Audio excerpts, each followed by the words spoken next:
സിനിമകളിൽ നമുക്ക് പൊതുവെ ഇഷ്ടപ്പെടുന്നവയാണ് ക്രൈം അല്ലെങ്കിൽ ലീഗൽ ത്രില്ലർ ചിത്രങ്ങൾ. അധിപൻ, ഒരു അഭിഭാഷകന്റെ കേസ് ഡയറി പോലുള്ള ചിത്രങ്ങൾ മുൻപ് വന്നിട്ടുണ്ടെങ്കിലും വളരെ വ്യത്യസ്തമായ ഒരു അപ്രോച്ച് ആയിരുന്നു 2006 ഇറങ്ങിയ ചിന്താമണി കൊലക്കേസ് എന്ന ചിത്രം. കുറച്ചധികം ഡാർക്ക് മൂഡിലൂടെ സഞ്ചരിക്കുന്ന ചിത്രത്തിലെ ലാൽകൃഷ്ണ വീരാടിയാർ എന്ന ക്രിമിനൽ വക്കീലായി സുരേഷ് ഗോപി എത്തിയപ്പോൾ മലയാളികൾക്ക് ലഭിച്ചത് അന്നേ വരെ കണ്ടിട്ടില്ലാത്തൊരു സുരേഷ് ഗോപിയായിരുന്നു.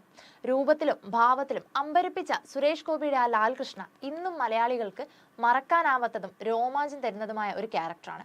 അതിന്റെ രണ്ടാം ഭാഗം പ്രഖ്യാപിച്ചപ്പോൾ സ്ക്രീനിൽ വീണ്ടും ലാൽകൃഷ്ണയെ കാണാൻ കാത്തിരുന്നവരാണ് മലയാളികൾ. എന്നാൽ അതിനു മുൻപ് ഡേവിഡ് ആബേൽ ഡോണോവൻ എന്ന വക്കീൽ വേഷത്തിൽ പ്രേക്ഷകർക്ക് മുന്നിലേക്ക് എത്തുകയാണ് സുരേഷ് ഗോപി.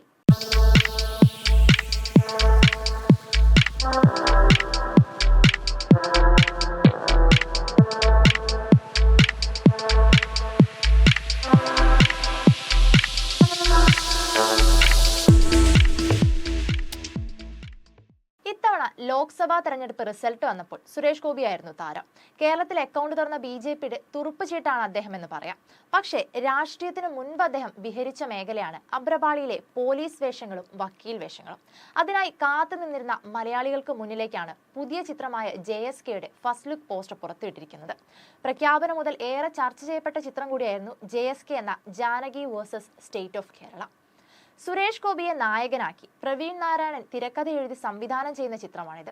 ഒരു ഇടവേളയ്ക്ക് ശേഷം സുരേഷ് ഗോപി വക്കീൽ വേഷത്തിൽ എത്തുന്നു എന്നതും സുരേഷ് ഗോപിയുടെ 255ാമത്തെ ചിത്രം എന്നതുമൊക്കെയാണ് JSKയുടെ പ്രത്യേകതകൾ. വമ്പൻ ബജറ്റിൽ ഒരുങ്ങുന്ന ചിത്രത്തിന്റെ ഷൂട്ടിംഗ് കഴിഞ്ഞ വർഷം ഏകദേശം പൂർത്തിയായിരുന്നതായാണ് റിപ്പോർട്ടുകൾ.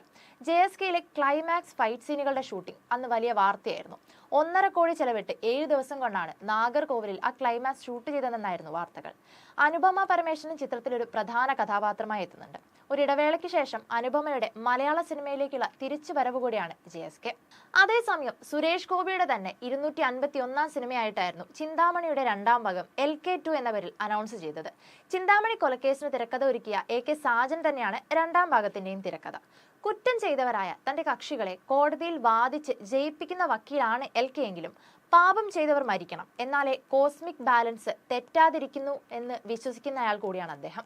ഒരു സമർത്ഥനായ വക്കീൽ എന്നതിനപ്പുറം ഈ ചിന്താഗതിയും സൈക്കോ മാനറിസവും ഒക്കെയാണ് LKക്ക് ഇത്രയധികം ആരാധകരെ ഉണ്ടാക്കി കൊടുത്തത്. നിയമത്തിന്റെ കയ്യിൽ നിന്നും അയാൾ രക്ഷപ്പെടുത്തുന്ന യഥാർത്ഥ കുറ്റക്കാരെ പിന്നീട് തെളിവുകളൊന്നുമില്ലാതെ കൊന്നുകളഞ്ഞ് കോസ്മിക് ബാലൻസ് ശരിയാക്കുന്ന വക്കീലാണ് അദ്ദേഹം. നെഗറ്റീവ് ഷെയ്ഡാണോ എന്ന് ചോദിച്ചാൽ അതെ എന്നും, ഒപ്പം അയാളുടെ എത്തിക്സ് പോസിറ്റീവ് അല്ലേ എന്ന് ചോദിച്ചാൽ അതിനും അതെ എന്ന് പ്രേക്ഷകരെ കൊണ്ട് പറയിപ്പിക്കുന്ന ഒരു സൈക്കോ ഹീറോ ആണ് അയാൾ. ഇനി JSKയിലൂടെ വരുന്ന ഇന്ന് വരെ നമ്മൾ കാണാത്ത ഡേവിഡ് ആബേലിന്റെ തട്ടാണോ അതോ മുന്നേ തന്നെ കാലുറപ്പിച്ച LKയുടെ തട്ടാണോ താണിരിക്കുന്നതെന്ന് കാണാൻ കാത്തിരിക്കണം. Entertainment desk, movie world media.